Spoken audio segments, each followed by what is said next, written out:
It was probably the best childhood because I could do anything. I would go out and hike in the hills by myself, camp, love water sports, spend time at the beach every summer. I remember taking one of my dad's cars and driving it with one of my girlfriends without my permission. I got in trouble. But yeah, we would go out in the hills and go to the backside of the island and surf. We would actually sit at these banana trees and hitch a ride. If we're not walking out there and getting a ride, we would walk all the way out there. But we would sit at banana trees and hitch a ride out to the backside of the island and surf.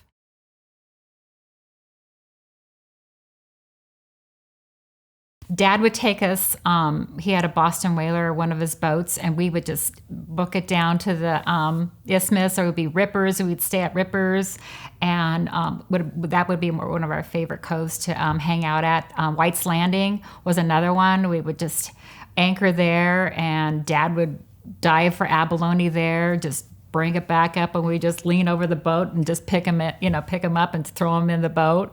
He would just, the thing about it, he would stay down so long, and we would sit there and, oh my gosh, he's not gonna come back. But he would just hands would be loaded with abalone.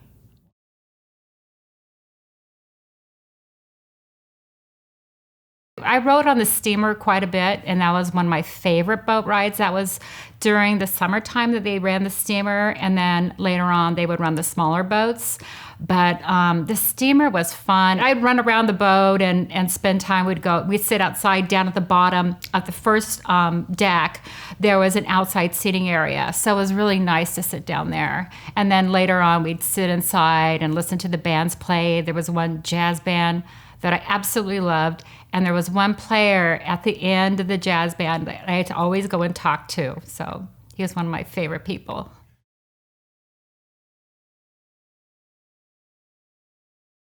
We crossed that channel all the time. I've had so many bad experiences on that channel, rough. Like we would have 4-hour boat rides coming over during Christmas time because we would shop over here and transport everything.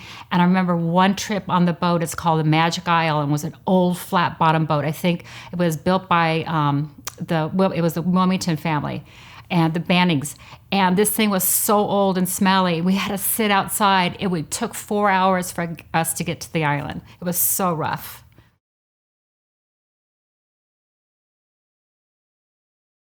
My first teacher was Mrs. Ray. She's my kindergarten teacher. I think she just recently passed away a few years back. She lived to probably her 90s, and her husband lived over there on the island for a long time. And then I had, the same students, probably half of my class that was in my kindergarten class, I graduated with. So, and I still know them. We still keep in touch. We're a very close class. We're close-knit. We all have our little differences. It's right. It's almost like a sibling class because we're so close. The elementary was a separate building, and then you would later on go to high school, which is a different building. So about 500 students, I would think, in all. So it was a small school. It was Long Beach Unified. So you remember. It's always you remember the kids that were graduating, like the seniors. You remember the people that were the big kids. As growing up, you would look up to them, and it was really kind of cool.